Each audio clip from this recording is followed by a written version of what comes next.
Welcome, listeners, to another exciting episode of the Cymarshall Law Show, where we stay true to ourselves and what? Never conform.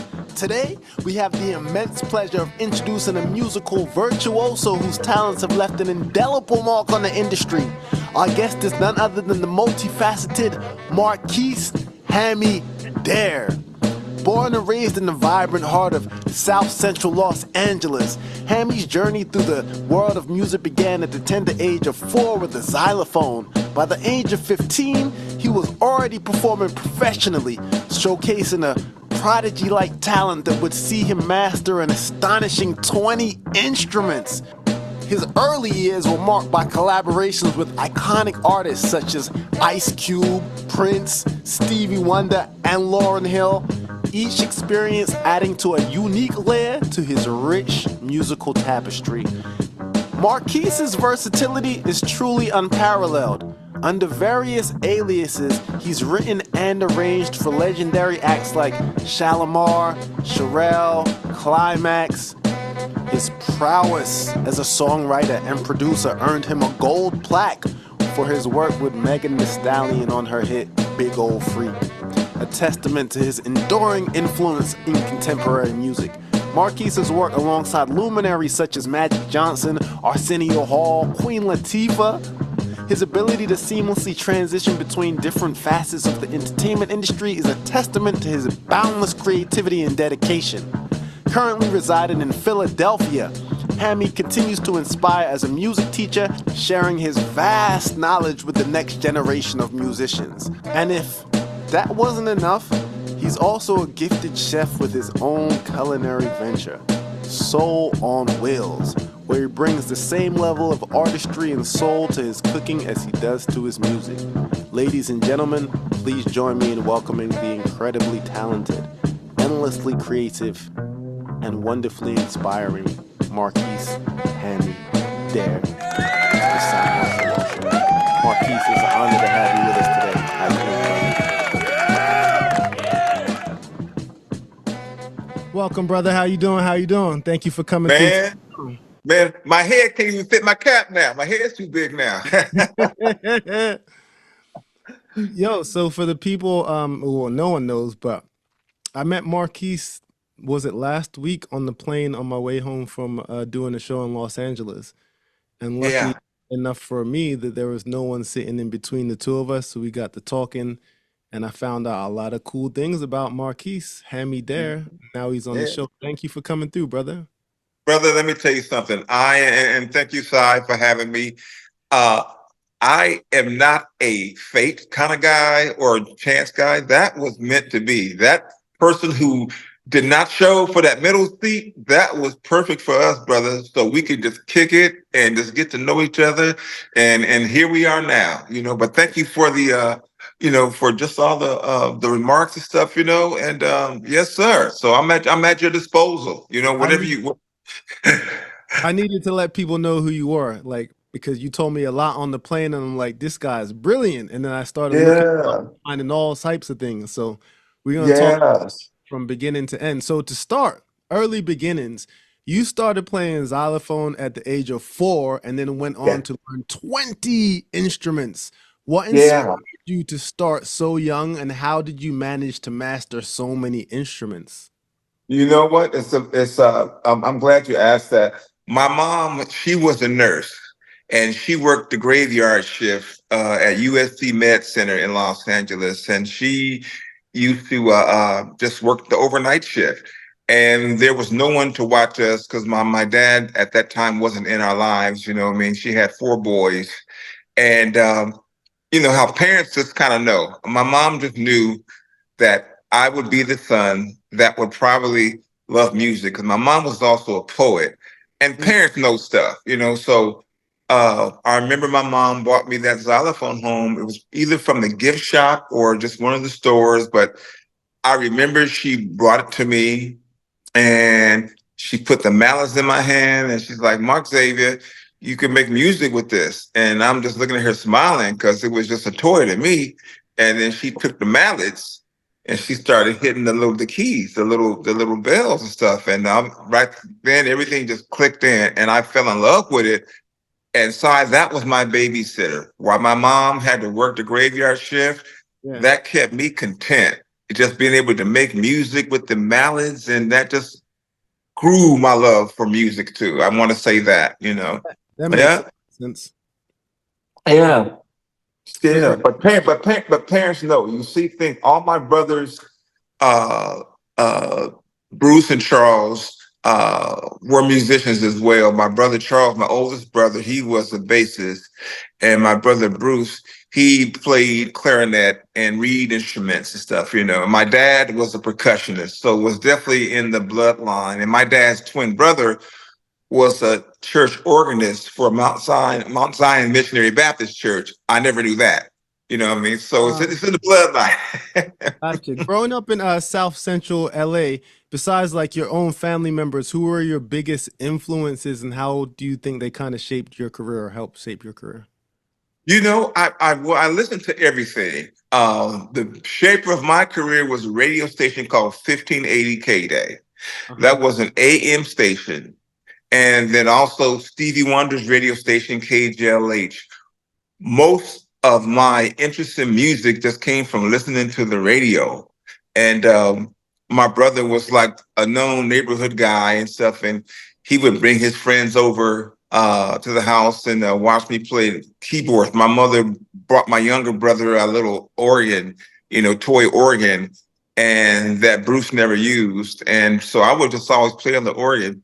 And every song that came on the radio, I would just play it. And my brother brought all his like little rowdy buddies over to hear me play any song off the radio. And that was that was my carte blanche to go through them hoods because I lived in between Bloods and Crips. So Right. I had to navigate safely Mhm. between that. And that music, that was a gift to be able to do that. No one messed with me. So, but yeah, I want to say that was listening to the radio and just having people acknowledge my gift when I was young really motivated me into playing more. Right. So you were clearly able to navigate because from what I learned, you were playing professionally by you were 15. So you were doing Yes, thing early. yes. Can you share a story of maybe your first professional gigs or what those experiences might have been like? I'll share some funny experiences with that. Uh, they used to paint a mustache on me. You know what I mean? Because I didn't have any facial hair. I was a late bloomer with facial hair. You know what I mean? So, but I had to look the part. One of my favorite saxophone players was Maceo Parker from James Brown's band, and I love Maceo because he had the chops, but he was so funky. And I love the funk, you know what I mean? So I learned a couple of his saxophone solos. In fact, that's what I auditioned with to be able to do these Air Force bases with the bands that were going to tour and stuff. I had, of course, asked my mom if I could go out and gig, and she looked at me and I said, "Mom, I'm gonna go out and go play saxophone for some bands, and we're going to Victorville." And she just looked at me like, but she was cool with it. But she heard how diligent I was about practicing. So that was a fun story. At that time, I had a big old buckwheat uncombed afro because I never combed my hair, but it was big. It was big like lamb's wool, and I just never combed it and stuff. But I would do my thing. So, but that was the stamp of approval. And after that, it was just different people knew what I did and heard me, and different people would just call me and ask me to do things on the saxophone. But Right. meanwhile, my interest grew from saxophone to the guitar and to the piano. And I just became a music geek because that kept me out of trouble. You know what I mean? Right. Yeah, yeah. It certainly did. I mean, went from there to working with legends, everyone from Ice Cube, Prince, Stevie Wonder. Right. See, now you told me everyone has a Stevie Wonder story. Oh, wow. I know yours. I know one of Yes. yours at least because you told Yes. me on the plane, but I need you to tell that story to the listeners, please. Okay, this is one of the most amazing stories. that I've ever experienced, and that was with Stevie Wonder. And the band that I was with, we always played at a place called Stevie's Creole Cafe. He was had a spot in Encino, right on the corner of Balboa and Ventura Boulevard. It was Stevie's Creole Cafe. And the good thing about Stevie's spot is he had live entertainment. And everybody knew him, knew Stevie. His food was incredible. He was from New Orleans, so he put that good old Creole stuff, and people just came from miles around. So we were a band that were accumulated with music, the go-to musicians in the industry. I had one of Macy Gray's background singers was a lead singer. One of Brian McKnight's people, one of Rochelle Farrell's people. So it was like an A-list of musicians, Jody Watley, just to name a few. Right. So whenever we would get together, we were like some creative, musicians that just threw stuff at each other to see if the other person could keep up. So the time that we're on stage playing, we start our first set, let's say about 8 o'clock we start. We usually wrap up about midnight. The whole time we're playing, a young lady in the front of the stage, because I happened to be on guitar that night, she was on her phone the whole time on our set. I'm thinking, okay, I know we don't suck, and that's really rude for her to be on her phone, but I said, hey, you have good nights and bad nights. As I'm saying goodnight to the audience, it's midnight, I'm about to say adios. She says, no, wait. My dad wants to know if you guys will do your set again. I said, our set? I said, ma'am, it's midnight. We're about to shut down. She said, I don't think you understand. My dad would really appreciate if you guys did your set again. And then the cynic in me said, who is your dad? She said, my dad is Stevie Wonder. I said, me and the band, we looked at each other like, yeah, right. Like a little prolonged right. I said, well, I'll tell you what, if your dad is Stevie Wonder, we'll do our set again. So I said, okay, so she's on the phone. So she said, Daddy, come on down. They said they'll do it again. And we looked at her like, oh, snap. Okay, let's call her bluff. We'll give her 20 minutes. That's what we said to ourselves. Next thing, a silver Range Rover, brand new, rolls up in front of the venue.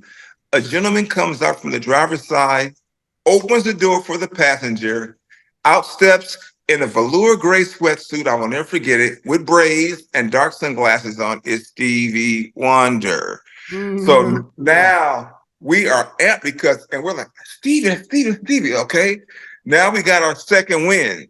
And now we're thinking to ourselves, now we really, really gonna kill it, because Stevie's here. So Stevie's brother, Stevie Wonder's brother opens the door and it's Stevie in the restaurant. The whole restaurant / club is going nuts because they recognize it's Stevie Wonder.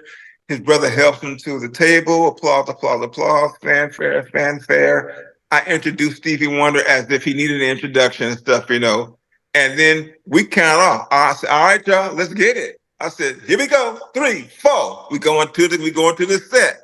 Yeah. And we just laid into it and pulled out all kind of stuff. So much to the point to where Stevie motions for the gentleman who happened to be his brother to come to the table and help him up to the stage. So applause, standing ovation.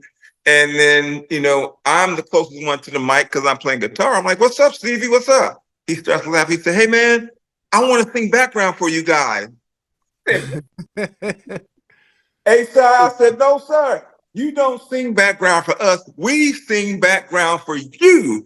And everybody started cracking up. He started cracking up. He said, okay, well, what do you guys want to do? I said, we looked at each other and said, all I do. I said, all I do. He said, okay, good. Let's do that one. Stay flat. I said, yes, it is an A flat. Okay, so yeah, A flat. We're going to the craziest, dopest rendition of All I Do.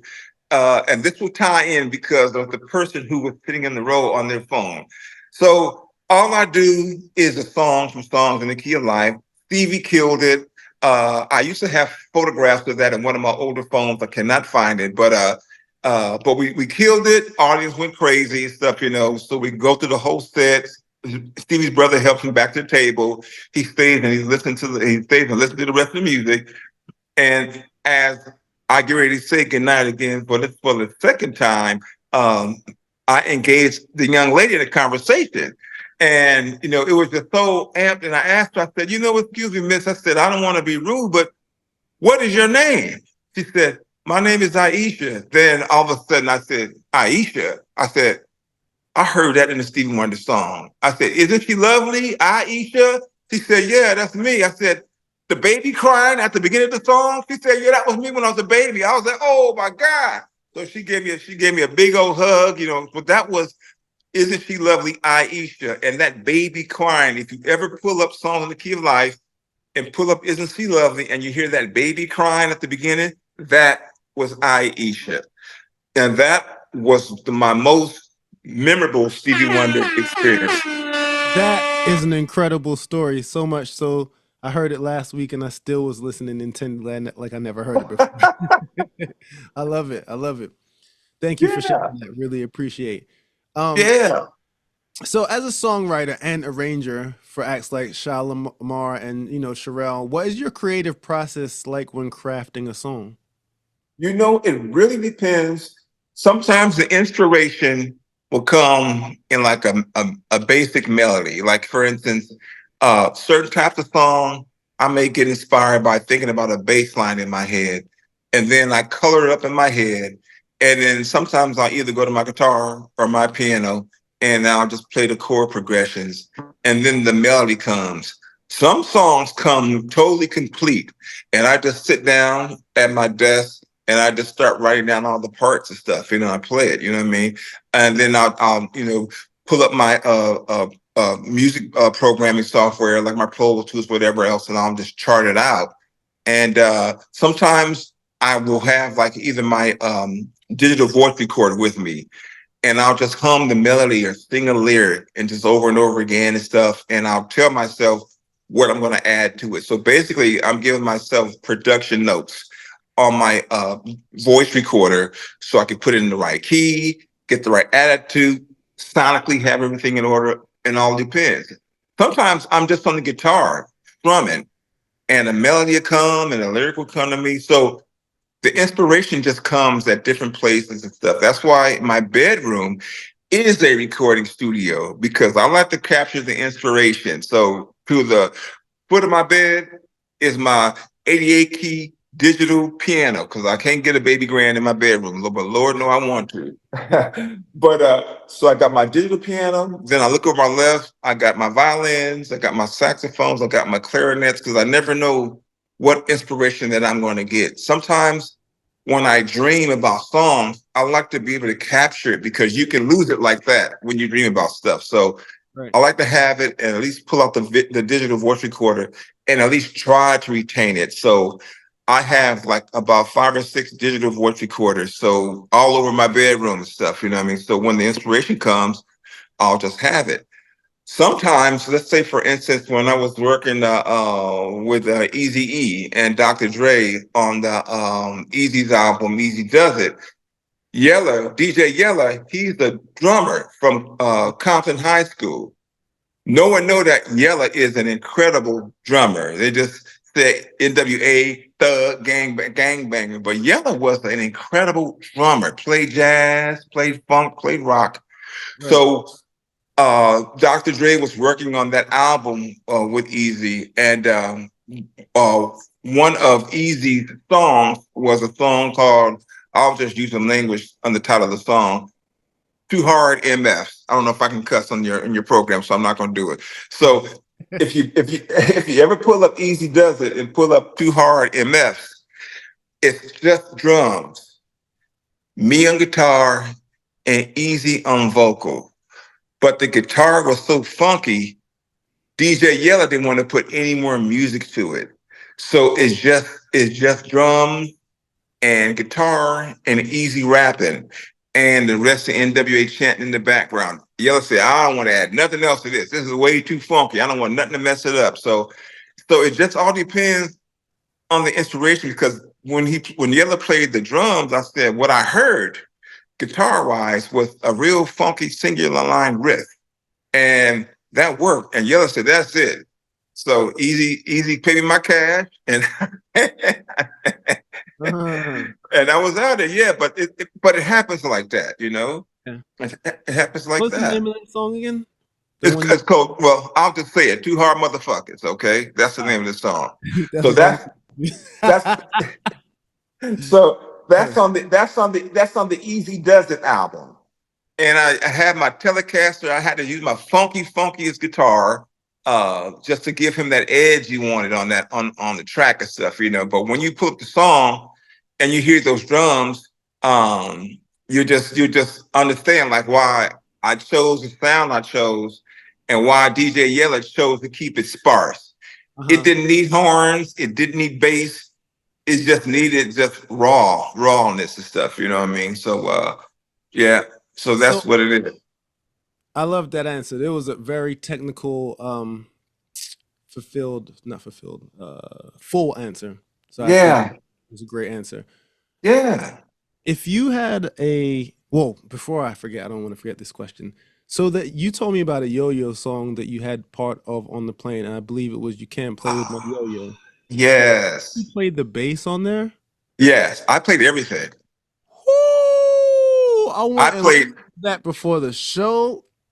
Damn, that bass is crazy. I mean, I was listening for the Yeah. bass because I was like, he said, but now I got to go back and listen for everything. But yo, you was killing that bass. I was like, wow. Man, thank you so I know much. I've heard that song a million times before, but you know when you kind of know someone who does it, I tuned in on the bass and I was like, oh, he's Yeah. killing. Yeah. You know what, Si? It was when Sir Jinx, who's Dr. Dre's cousin, told me what he wanted to do. I said, okay. All right. I said, you know what? I know that song. Okay, so we're going to remake that. Okay, so basically it was Devotion by Earth, Wind, and Fire. So I was Earth, Wind, and Fire geek growing up. Every Earth, Wind, and Fire song because I just love the musicianship. But Jinx put a really incredible, funky, dope drum track to it stuff. So once I heard the drum track and started going through the sound, because the first thing that we put on there was the bass. Second was the keyboard. Next was all the funky guitars, the wah-wah guitars, the single strum guitars and stuff, you know what? And so the track just took on a life of itself. And most people thought that that was an Earth, Wind, and Fire sample. Oh, and the saxophone. Uh, And everybody thought that it was an Earth, Wind, and Fire sample. I said, nah, man, we didn't sample nothing. I said, that's all me. No, it ain't. I said, yeah, that's all me, bro. No, no. I love it. Yeah, that's true, man. That's Mark, true, man. if someone were to do autobiography on your life, what would be the name of the movie and why? Wow. You know what? Man, that is a tough one because there's so many layers uh to my life and the things that my family went through, you know, being raised by a single mom, which is kind of cliche in the hood, but just the license, I would just call it license to get ill. I Mm, would take an old school style license to get ill because had it not been for my mom giving me the permission to go on the road and explore my talents and have people ranting and raving and want me back and back again. So my mom gave me that license to do it. She gave me that license when she signed off you have to sign a permission slip for your child to be in the orchestra. So my mom gave me the license to play the violin because originally I was going to be a clarinet player, but right. they didn't have any clarinets left. So I Mm, had to play violin and mm, I ended up loving it. So, but my mom just because I started out as a kid, I always have to have a license to do the stuff, a license to be in jazz band, license to be in marching band. Um, and once I really fully turned pro, I didn't need her license, her permission anymore. But her blessings from the time I was 4 to carry me to adulthood. So I would say, even though it's the Beastie Boys title, I would change. I would say license to get ill because they had a license to ill on that Beastie Boys album. It was just, my mom gave me the license to get ill. And had it not been for her, I would have not played all the instruments, because she's the one that used to have to sit up and listen to me play saxophone, listen to me play piano, listen to me play guitar while she would be trying to get her sleep, working the graveyard shift. That's so right. she gave me license to do that, you know. So I would probably say Shout out to moms. Yeah. Big up. That makes a lot of sense. I love that answer. So you've done a lot of things like TV appearances, Arsenio Hall, King of Queens. How does performing in those avenues differ from like live concerts? You know what? For me, the science of it and the emotion of it is still the same. I'm a perfectionist. So whatever environment you put me in, I'm going to always give it my A+ game. For instance, I used to do a late night TV show called The Stephanie Miller Show. It was an amazing thing. That's where I met a lot of people like No Doubt and Greg Adams from Tower Power, and played with Everett Hart, but the jazz artist, pretty much everybody. But I remember when I got that gig, they were looking for a one-man band, because this was through Paramount Pictures, and they didn't want to pay for all the musicians, because that's a big price tag to have somebody to have all those instruments. So one of the producers came up with a concept. It's got to be a guy that can play all those instruments, and we could just have a one-man band and stuff. Now they're just thinking off the top of their head. Unbeknownst to them, from South Central LA, there is a one-man band. His name is Hami. That was me. So when I auditioned for it, it was actually the Hughes brothers who did Minister Society, Alan and Albert Hughes.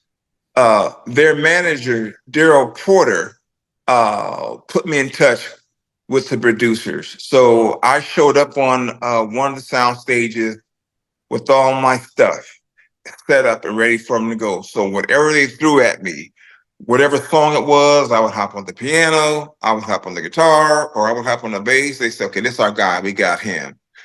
So that was a late night show with Stephanie Miller. She's a talk show radio host. But with late night shows, for me, the challenge of that, being the one-man band, I had to sound like a band.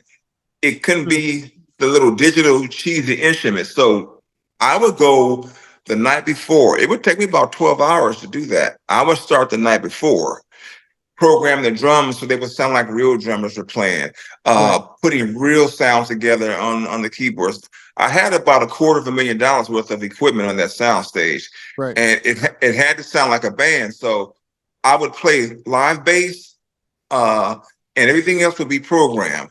Or I would play guitar and everything else would be programmed. So most of the bands that performed, when they were backstage about to come out performing, I would play them on with music. And the guys, the artists that was going to come out and perform, whether it was SWV, whether it was whoever, they came out saying, man, that's an incredible band. Who's the band? I said, I'm the band. They said, what? I said, yeah, I'm the band. I said, that's all me. They said, like, no. I said, yeah. Gwen Stefani from No Doubt, all of them, you know what I mean? So that's how I made it sound. But that took hours of prep work. So I was exhausted. Gotcha.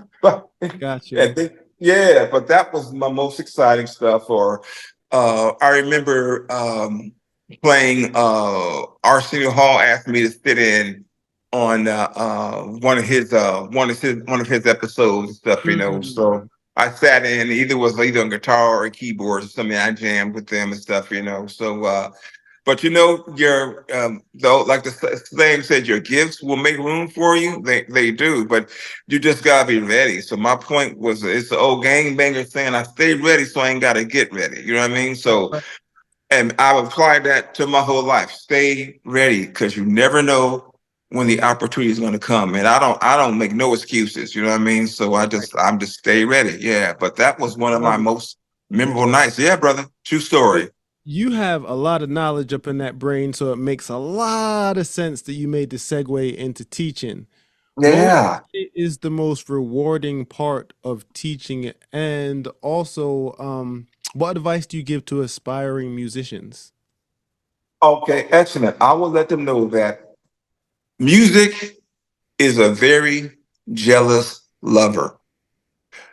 It's a lover that will love you back hard, but you've got to love it hard. I'll give you an example. When I moved out here from Los Angeles and I started teaching, I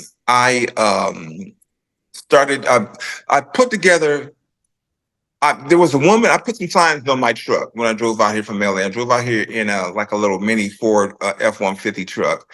And I put signs on my truck about music lessons. So a woman with twin boys asked me if I could teach her boys. One was a guitar player and one was a drummer. I said, yeah, of course. They were about 8 years old at the time.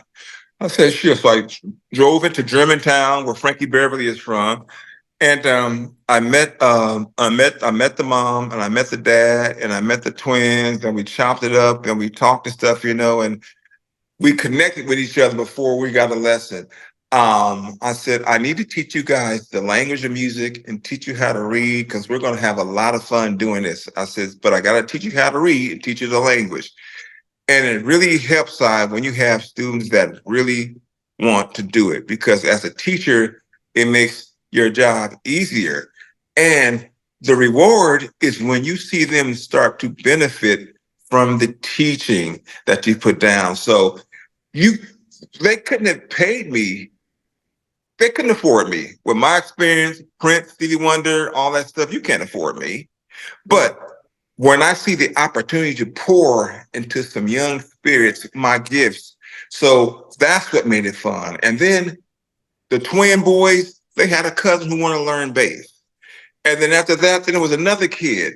And then their elementary school teacher, she had a son. So it started growing. It grew so much. So I said, I'm going to turn you guys into a band. And they're like, yeah. I said, okay, good. So I started teaching them music, songs, all the songs they liked, and then songs that I like. Next thing you know, we got a singer. So next thing we're down and we're in their dad's lower basement, and we're putting off this music, and we're all loud, and the neighborhood thinks it's a bunch of grown folk playing music, and it's some 12-year-old boys playing music, and a Right. 12-year-old girl singing. And so they became so good to where I wanted to just get them some exposure on that. So there was a competition from Councilman David O from Philadelphia, had a local Philadelphia talent contest. And I told the kids that, I said, I'm gonna enter the kids in this contest. I said, we're gonna win this. And he said, man, yeah, whatever. I said, no, Doug, we're gonna win this, man. We're gonna win this. So we practiced and practiced. And the kids' parents used to call me Joe Jackson. And I knew they meant that trying to be funny. Right. But I said, you know what? I may not respect Joe Jackson's methods, but I respect what he did because without Joe, there wouldn't have been no Michael. There wouldn't Right. have been no Janet. There wouldn't have been no Jackson 5, right? Right. So I rehearsed them and it's perfection after perfection and stuff. So I took him into a recording studio so I could really have a controlled sound.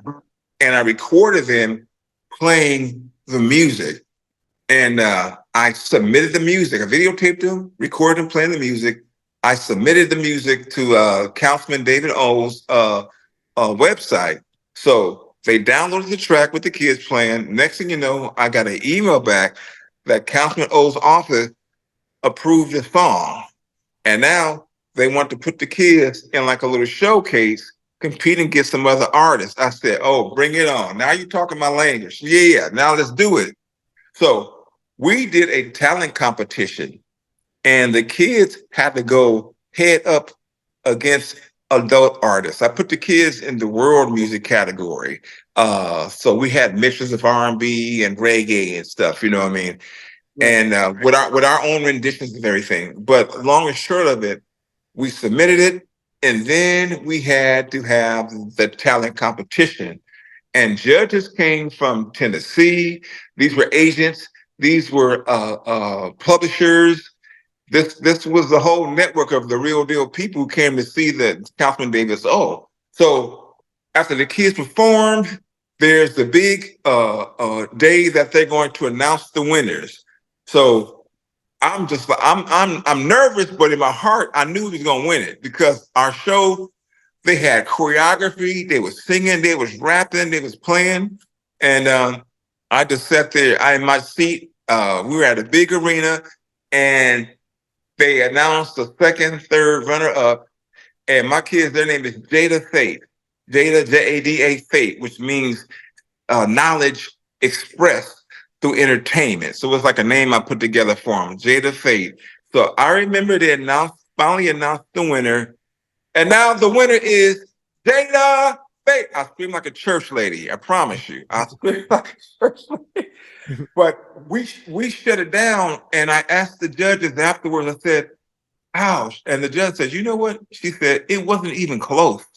It wasn't even close." So I said, "Yes." Wow. Joe Jackson, you may have made fun of Joe Jackson, but Joe Jackson, we got the W on that. So that's so sorry, long and short of it, that's the kind of stuff I pour into my students. Like this weekend, I've got 3 lessons I've got to do since I've been back from LA. Piano lesson and 2 guitar lessons. But I apply the same type of love. And the students really can tell when you love them and you're really pouring into them, and they're going to usually give you their best. So, and that's the way it usually works and stuff, But I learned that from teaching. If I give you my A game, you're going to give me your A game back if it's in you. And every student, it's not their passion to be a musician, and they're the ones who struggle. But the ones who are really dedicated to it, the world is their oyster, you know what I mean? And they just go on and do great things, But that's my thing, man. With teaching, I grew up with a nurse and a school teacher, so I learned from 2 of the best, you know what I mean? So, yeah. I love that answer. That might be my favorite one of your answers. I hope that Mm. someone out there listens to that and it takes it to heed, and it helps them out. Because when I was Yeah. young, it definitely would have helped me out. Just the explanation and how you put it, so eloquent. Yeah. Appreciate that. Yeah. No worries. Out of the 20 instruments, what's your favorite to play? My go-to, well, wow, that's like having 20 kids. What's your favorite kid? No, I would have to say my go-to is my guitar and wow, my guitar and probably my saxophone. Because I got introduced to the business on the saxophone, but on my guitar, I had the privilege of playing for Prince when he came to one of my sessions and stuff for one of his artists. And I just happened to be doing my guitar stuff. And Prince was like really vibing on my guitar stuff because he's a sick guitar player too. So, Right. And so I got his stamp of approval with that. But the guitar, because I Gotcha. had watch this side. My first date I ever went on. And I'm plus I'm a romantic. My first date with my first girlfriend, Christy, we went to Venice or either Santa Monica Beach. I think it was Santa Monica Beach. And I serenaded her on my guitar. And the soundtrack in the background was those waves and stuff and the Oh seagulls. man. Oh yeah, brother. I had a little hibachi grill and I was grilling stuff up because I was in hard love. So I was like a young teenager. I was in crazy love. Right. And that was my girl. I claimed her, she claimed me, and I just wanted her to melt with everything. So that guitar was my first date. That's when I would just sit up and just make Epic. songs. Yeah. So I would say the guitar. All right, I like that answer. Great, great answer, actually. So, before I definitely want to get on this topic too. You're also a gifted chef with your Yeah. company, Soul on Wheels. How did you get into cooking, and what is your signature dish?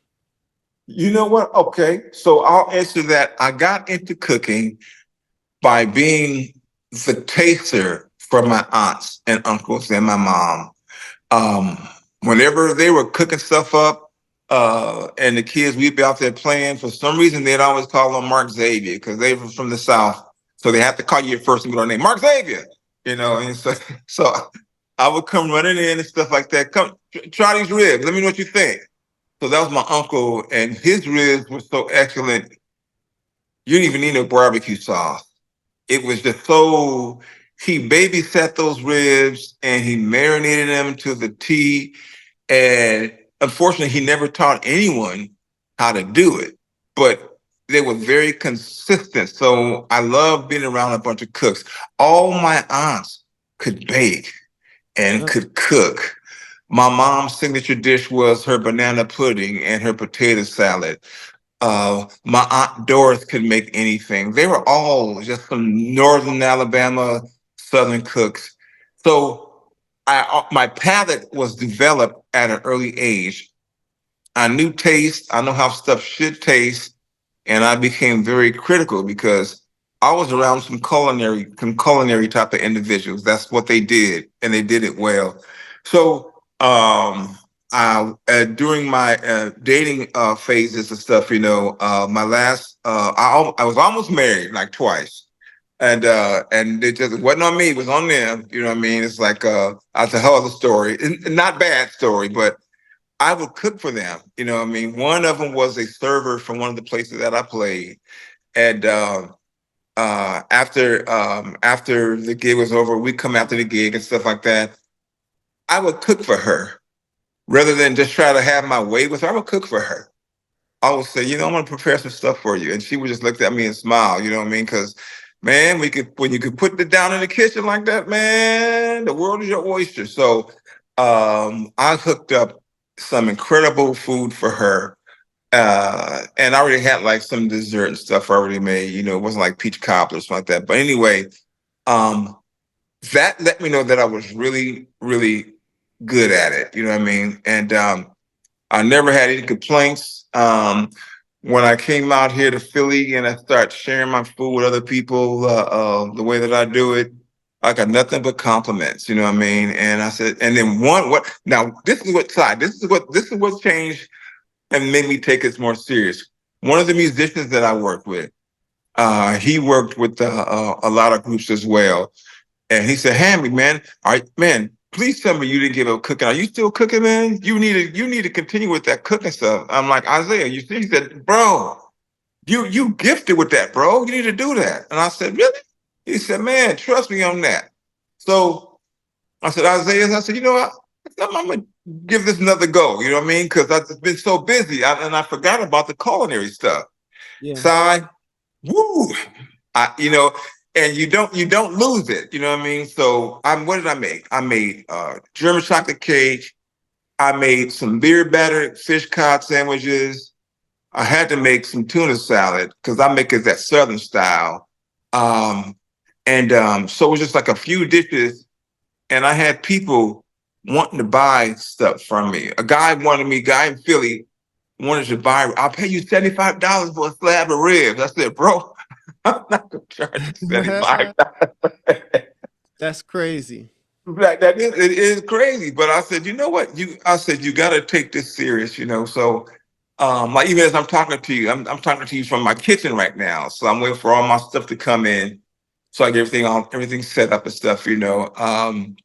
But yeah, but that's what it was my buddy Isaiah who really sparked me to really start taking it really, really serious, man. He just planted that seed for me, not to sleep, but man, don't sleep on that, man, because you got a gift. I said, yeah. He said, man, he said, please trust me, man. You know I ain't gonna BS you. I said, all right, bro, I know you, and you won't. He said, man, trust me, do that. So I started making my dishes, and then I would take pictures of them, and I would send them to people, and then just the pictures alone, like 50, 60 people want me to try to do stuff for them, and people want to know, man, can you do events? Can you cater events? I said, well, I need a staff to do that, but we'll talk business at some point, and I could hire some people if the price is right. I said, yeah, that's not a problem. So I started taking it really, really serious. You know what I mean? So, um, I ordered me a triple smoker from Tennessee. That way I could do pork ribs, beef ribs, and chicken, have it all spread out and stuff, and take my time with it. So but it's Where gotta be perfect. It gotta be perfect. You know what I mean? I can't. It can't be just almost. You know what I mean? And where are people gonna it's be gonna be watching? it's gonna be in Abington, PA. Yeah, not too far from where my office is. It's gonna be in a parking lot where there's a Target, a TJ Maxx, and I forget what the other business is, but no one in the vicinity of 5 or 6 miles is doing ribs. So I said, I want to do something that nobody's doing. Yeah. So I said, them Southern style baby backs, and I'll do beef ribs too. You know what I mean? Um, but whatever they want, I just said, so I didn't have a place where I could also feature music because I want to feature music and I want to feature the food as well. And I wanted to be in an environment that's like where that I wanted to be outdoors so people can smell the hickory when I'm barbecuing. So Right. it'll already announce itself. You know what I mean? So as soon as you smell that them hickory logs, you know Chef Marquis D is out there putting it down. Marquis, can you draw any parallels between your culinary ventures and your musical ventures? Yes, yes. I'm glad. It's an incredible question, Si. Yes. That's why I have it. My name of my company is called Soul on Wheels. I look at the different experiences. Think about this, Si. How do you feel when you eat a dish that you really, really enjoy? How does that make you feel on the inside? Think about when you hear a song that you really, really enjoy, how that makes you feel on the inside. Music is one, music and food. I had a girlfriend, she was a cop too. Her name was Victoria. And Victoria, she whenever she gets some food to get good to her, you know what she would start doing? So she start dancing in her chair. And this is a cop, okay? So and it's a cop. That's what Victoria did. And I'm talking about little kids. I said, our little kids, they move back and forth like that. So it's a very spiritual thing. And little kids with music, the beat come on, they start just bobbing their heads, moving and stuff. Right. So I relate the two because for me, they're both spiritual things. They move us. A good dish moves us. Good music moves us. So Soul on Wheels, it's going to be food, it's going to be musical, and it's soul food because it's food for the soul, not Yes. just because I do ribs and collard greens and grill cabbage with sausage and all that other stuff. Not just because of that, but in Right. spite of that, it makes the soul feel good. You know what I I mean? love So that's what I want. You know what I mean? To get us to feel good again. You know? food for the soul and music for the soul. You can't get better than that combination. I love it. No, sir. No. Are there any upcoming projects or collaborations you're excited about that you can share with us? I when I was a young kid, and I was songwriting, a gentleman who produced a lot of groups like Lakeside and the Whispers, he actually produced Shalimar. He we were part of a little like a musical boy band from the hood. And we all were musicians. And Leon Silvers is his name. And he came to one of our little shows that we did at LA High School to check us out. And he really, really liked us. He loved our personality. He loved our energy. And he ended up signing us to a production deal. Now, Leon did the Whispers, Leon did Lakeside, Evelyn Champagne King, Gladys Knight. You know, he's got like a laundry list. Not to mention he was in the singing group with his family called the Silvers.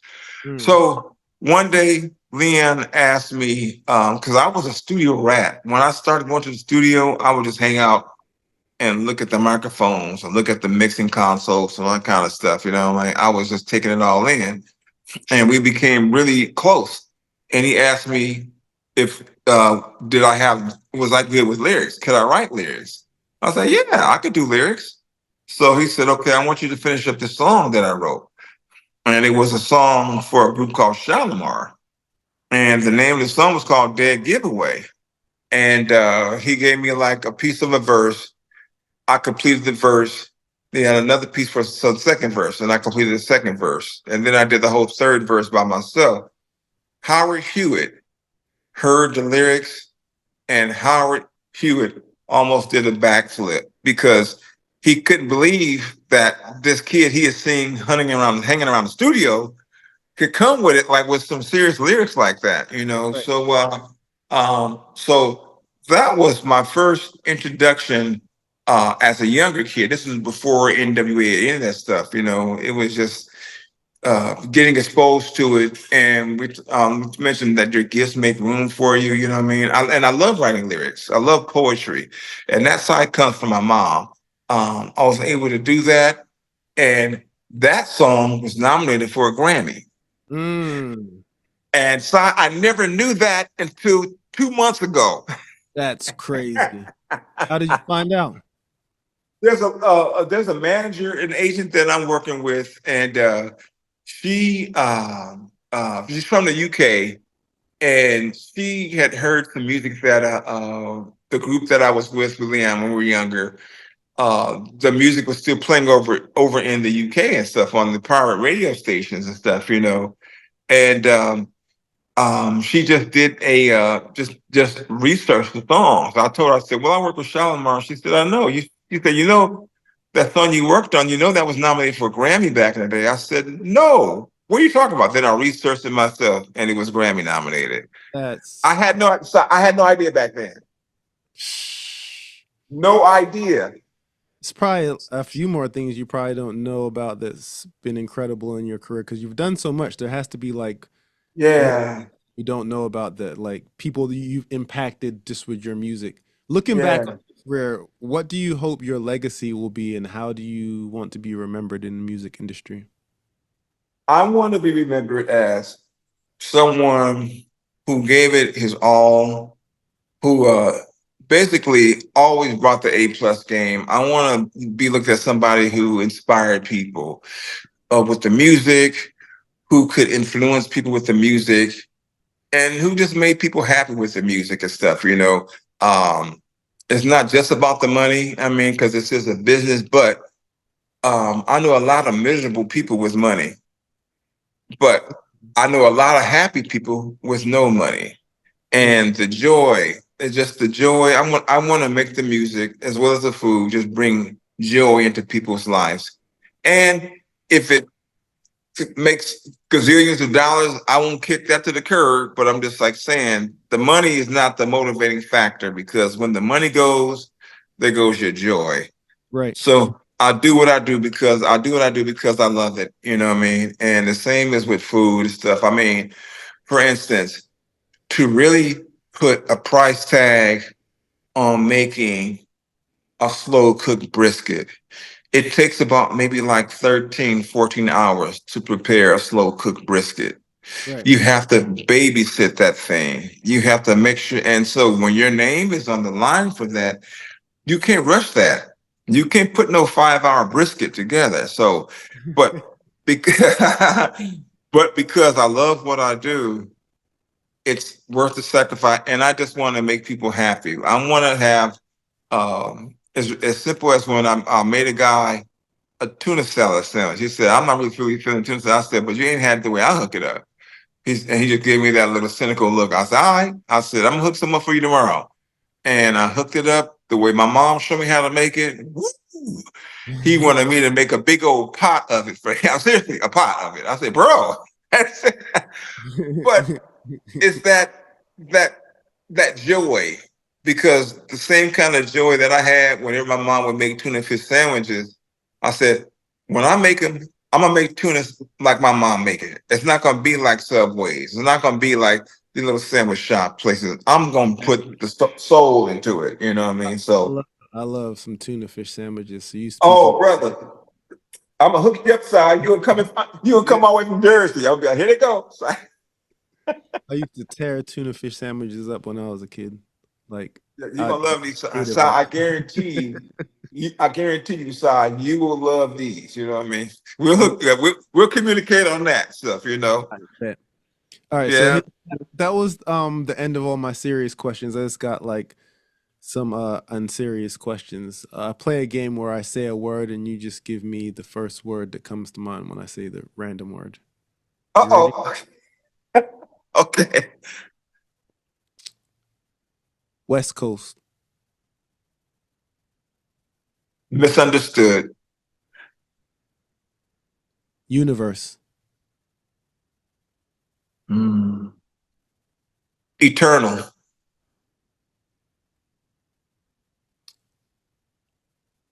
Lion. Protector. America.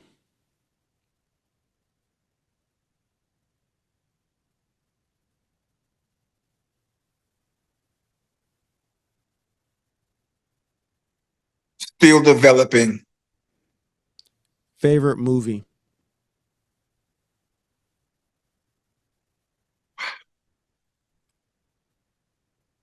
Oh.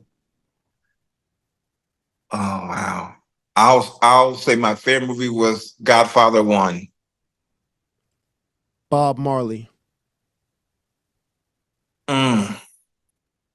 Spirit. Favorite book. Mm.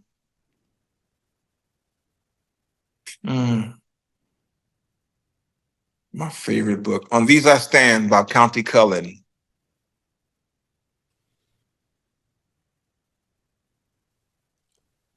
Most intelligent person you know.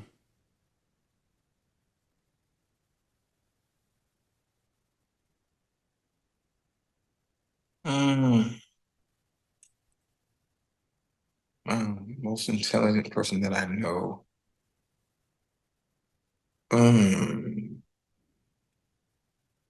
Wow, that's a very good question.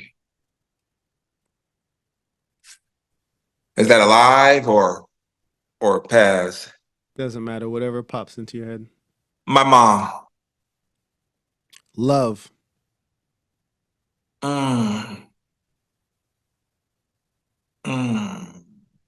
Immortal. And lastly,